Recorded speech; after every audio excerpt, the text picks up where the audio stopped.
구청장, 용산구청장의 거짓말 논란도 제기됐는데 이태원 점검했다라고 밝혔던 그 시간에 동선이 실제와 다르다라는 지적이 나옵니다. 함께 보시죠. 용산구청장은 박희영 용산구청장인데 참사 당일 8시 20분 9시경 이태원 휘농길 일대 둘러봤다. 해밀턴 호텔 맞은편 골목. 참사 현장과 100m. CCTV 확인해 봤는데 8시 22분쯤에 이태원 자택에 도착한 걸로 확인됐습니다. 휘논길을 통과한 시간이 불과 2분이라는 얘기인데 이 정도면 둘러본 게 아니라 귀갓길이었거나 아니면 정말 둘러본 거 아닙니까? 아니, 정익준 변호사님. 네네. 자, 그리고요. 명백한 이상 징후에도 문자만. 박희영 용산구청장이 9시 반쯤 권영세 장관 등이 있는 텔레그램 대화방에 인파 몰려서 걱정이다, 신경 쓰고 있겠다라고 했지만 별다른 조치도 안 했다. 용산구청장의 태도와 관련해서도 굉장히 많은 비판 여론이 있습니다. 더군다나 본인은 그 시간에 둘러보고 있었다고 했지만 CCTV 확인 결과 2분. 그리고 집에 가셨어요, 그대로. 그러니까 그 퀴논길이 어디냐면요. 그 용산구청 뒤에 있는 길이에요. 그 퀴논이 베트남에 있는 도시 이름이라고 하는데 그 길이 되게 좁았었거든요. 근데 어느 날 몇 년 전에 그 길을 확장을 했고 네. 거기에 이제 뭐 베트남하고 이제 어떤 용산구하고 무슨 관계가 있어가지고 그 길 이름을 퀴논길이라고 명명을 한 것 같고 그래서 그런지 거기 베트남 음식점들도 쭉 있는데 그런데 이제 기사에 나온 걸 보니까 그 박 구청장 집이 바로 그 퀴논길 옆에 2분 거리에 있었다는 거잖아요. 그러니까 본인이 그때 대처를 제대로 못했다라고 하는 것에 대해서 그 비판들이 일고 있으니까 그러니까 나도 한번 뭐 8시 반 이 정도에 한번 둘러봤다 이렇게 이야기를 하는데 그런데 그 동선을 보면 결국은 집으로 가는 길이지 물론 이제 집으로 가면서 둘러볼 수는 있긴 있었겠지만 아니, 보통 정익준 변호사님 말씀 중에 질문 드려서 죄송합니다만 네네. 책임자가 구청장쯤이 현장 둘러본다라는 말은 현장 점검한다라는 의미로 우리가 받아들이고 본인도 나 그냥 손 놓고 있지 않고 점검했다라는 의미로 해명했을 거잖아요. 근데 그게 2분이면 2분간 뭘 둘러보고 뭘 점검합니까? 귀갓길도요. 2분이면 굉장히 빨리 귀가한 거예요.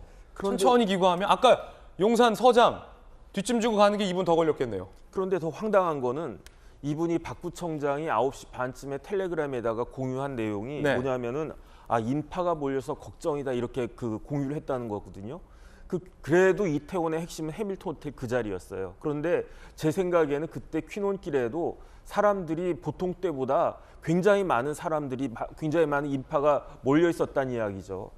예컨대 저희 어머니가 고등어 구울 때 저보고 야 저기 그 고등어 잘 봐라 이렇게 이야기하면 고등어가 타는 걸 갖다 잘 보라는 이야기입니까? 만약에 그 고등어가 타고 있으면 뒤집으라는 이야기잖아요. 뒤집으라는 얘기죠. 그런데 텔레그램에다가 걱정이다라고만 해놓고 걱정이면 자기가 구청장이면 나가가지고 이런저런 조치를 갖다가 하고 정 급하면 경찰에다가 직접 이야기를 하고 용산경찰서장 어디냐 이런 거 물어보고 정 급하면 본인이라도 직접 경찰청장에게라도 이야기를 해야 될 텐데 그냥 뭐 고등어가 타나 보네 그러면서 집에 가가지고 주무셨다는 이야기 아니겠습니까? 그래서 어떻게 이런 분들이 제대로 공천이 됐는지 그런 부분들도 좀 고민을 해야 될 것 같고요. 어쨌든 오늘 이제 행안위에서 그 구청장부터 해가지고 쭉 나오신다라고 하니까 거기에 대한 명백한 그 소명을 한번 들어봐야 되지 않을까 싶습니다. 이게 좀 의아한 게 권영세 장관이 있는 텔레그램 방에 우려가 된다라고 했어요. 알아보니까 권영세 의원의 정책특보를 했다라고 본인이 크게 이력을 설명했던 것도 있는 것 같은데 정말 우려되면 차라리 뭐 행안부 장관이나 전재수 의원님 구청장 행안부 장관에게 직접 보고하기 좀 그러면 그렇죠. 네. 정식 행정 개통상의 보고 절차가 있지 않습니까? 그렇죠. 원래 이제 그 각 지역에 보면 용산구다 그러면은 이제 기관장들 회의가 한두 달에 한 번씩 늘 네. 있습니다.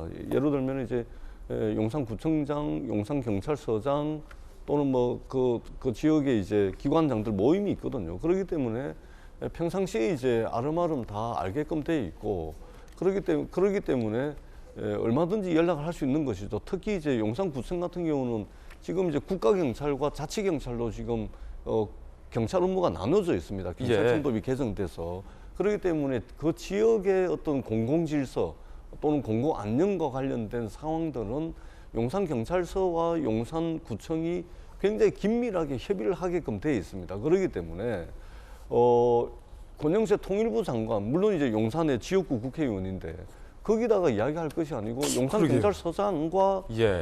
또는 용산 소방서와 함께 이제 대책을 논의하고 저 말하자면 대비책을 예. 강구를 해야 되는 거거든요. 근데 이게 권영세 통일부 장관과 이야기한 것도 황당할 뿐더러 해야 될 조치들을 전혀 취하지 않은 것으로 이렇게밖에 볼 수가 없습니다. 그리고 용산구청장은 그 뒤에 수습하는 과정에서도 지금 두문불출입니다. 네. 지금 뭐 어떻게 지내는지 뭐 언론 보도에도 나오고 있지 않고 굉장히 실망스러운 예. 모습을 보이고 있다. 이렇게밖에 볼 오늘 수가 행안위에 출석합니다. 그렇습니다. 오늘 행안위에 출석합니다. 오늘 그 국회에 아마 여러 질의들이 쏟아질 네. 텐데 어떻게 답변을 하는지 저희들이 좀 지켜볼 필요가 있겠습니다. 동아일보 밑에 제목 나오고 있는데 두 가지 아니겠습니까? 도로 귀갓길을 왜 점검이라고 얘기했느냐?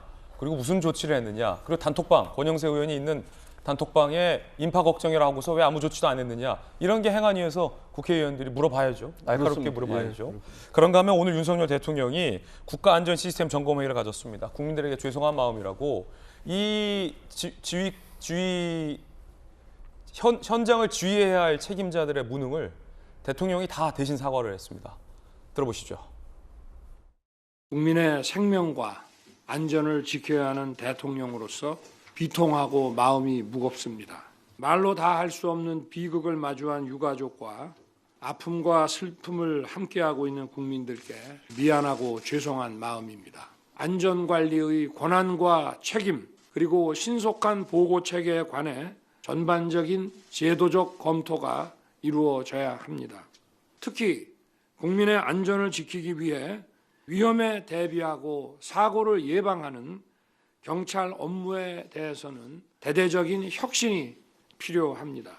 진상규명이 철저하게 이루어지도록 하고 국민 여러분께 그 과정을 투명하게 한 점 의혹 없이 공개하도록 하겠습니다.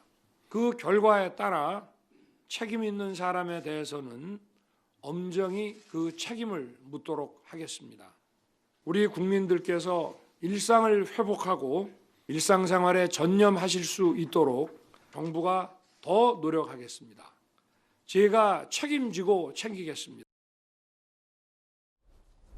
책임지고 챙기겠다. 경찰에 대해서 강력한 진상조사와 책임 묻겠다라는 대통령의 비단한 각오, 비장한 각오, 그리고 국민 여러분에게 죄송하다라는 사과까지 조금 전 윤석열 대통령이 언급을 했습니다.